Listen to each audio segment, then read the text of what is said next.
நோய் நாடி நோய் முதல் நாடி அது தணிக்கும் வாய் நாடி வாய்ப்பச் செயல் அப்படின்றதுக்கு ஏற்ப தமிழ்நாடு ஏதோ முற்போக்கு மாநிலமா மாறிடுச்சுன்னு நீங்க நினைச்சிட்டு இருக்கீங்க. ஆனா அதெல்லாம் பொய்யே அப்படின்னு இந்த தோழர் ஒரு மிகப்பெரிய உண்மையை போட்டு உடைச்சிருக்கிறாரு. என்ன சொல்லிருக்கிறாரு? அவசியம் பார்த்து பகிர வேண்டிய ஒரு காணொலி. வெரி தாட் ப்ரொவோக்கிங் வீடியோ, சிந்திக்கவும் வைக்குது, பாருங்க.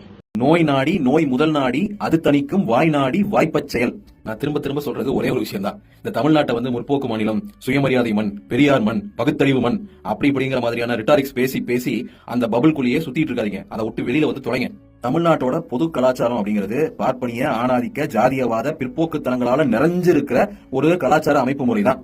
ஏதோ திமுக இல்லனா திமுக கட்டமைக்கிற முற்போக்கு கூட்டணிக்கெல்லாம் வந்து அப்பப்போ ஓட்டு போட்டு ஜெயிக்க வைக்கிறாங்க அப்படிங்கிறதுக்காக தமிழ்நாடு வந்து ஒரு முற்போக்கான மாநிலம் அப்படிங்கிற பபுள்குள்ளேயே இருந்துகிட்டு இருந்தோம்னா நம்மளால உருப்படியா எந்த மாற்றத்தையும் இங்க செய்ய முடியாது. இந்த எலக்ட்ரல் பாலிடிக்ஸ் வந்து நல்லா ஒத்து கவனிச்சிங்க அப்படின்னா, திமுக கட்டமைக்கிற முற்போக்கு கூட்டணி இந்த மாதிரியான கட்சிகளுக்கு எப்பெல்லாம் ஓட்டு போடுறாங்க அப்படின்னா, ஆப்போனண்டா இருக்கக்கூடிய அதிமுகவோ அதுக்கு முன்னாடி இருந்த காங்கிரஸோ அவங்க வந்து இந்த பிற்போக்கு தங்களோட ரெப்ரசன்டேட்டிவ்ஸ் அவங்க ஆக்சுவலா அவங்களோட ஆட்சி காலத்துல நேரடியா பெரும்பான்மையான மக்கள் பாதிக்கப்படும் போது, பெரும் குற்றங்கள் நிகழும் போது, தாங்க முடியாத கொடூரங்கள் நிகழும் போது போனா போகுதுன்னு திமுகவுக்கும் திமுக கட்டமைக்கிற கூட்டணி கட்சிகளுக்கும் ஓட்டு போடுவாங்க. அவங்க ஒன்னும் இந்த கட்சிகள், இந்த கூட்டணி இது முன்வைக்கிற ப்ரோகிரசிவ் ஐடியாஸ், இது முன்வைக்கிற முற்போக்கான திட்டங்கள் இதற்காக எல்லாம் வந்து திமுக ஓட்டு போடுறதே கிடையாது. அதை முறை புரிஞ்சுக்கோங்க. இந்த வீடியோவை பாருங்க. சினிமா ஆட்சியில் இருக்கும்போது நம்ம தளபதி படம் வேற லெவல்ல செலிப்ரேட் பண்ணுவாங்க. இப்ப நட்சத்திர வேற ஆட்சியில் இருக்கும், சொல்லவா வேணும்? நீங்களே பாருங்க.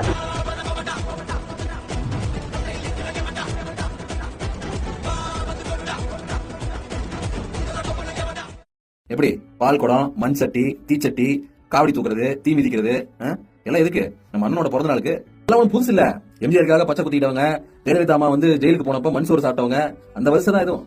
இங்க இருக்கிற அந்த பொது உளவியல், பொது கலாச்சாரம் என்ன பண்ணும் அப்படின்னா, தங்களோட பிற்போக்குத்தனங்கள், தங்களோட இரேஷனலான பிலீஃப் சிஸ்டத்தை வந்து யாரெல்லாம் கேள்வி கேட்க மாட்டாங்களோ, இல்லனா யாரெல்லாம் சைலண்டா கடந்து போவாங்களோ, அந்த மாதிரியான ரெப்ரசன்டேட்டிவ்ஸ்க்காக வெயிட் பண்ணிக்கிட்டே இருக்கும்.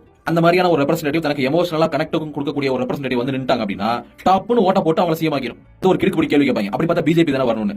பிஜேபி கூட அந்த எமோஷனல் கனெக்ட் ஒர்க் ஆகல. அதுக்கு பல காரணங்கள் இருக்கு. அது மட்டும் தான் பிஜேபிக்கு தமிழ்நாடு ஓட்டு போடாம இருக்கிறதுக்கான காரணமே தவிர தமிழ்நாடு முற்போக்கு மாநிலம் அப்படிங்கறதுனால கிடையாது. நான் சேலஞ்ச் பண்ணி சொல்றேன்.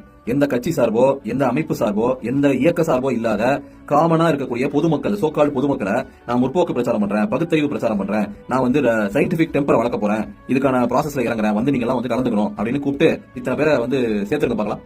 வாய்ப்பு இல்ல ராசா, வாய்ப்பே இல்ல.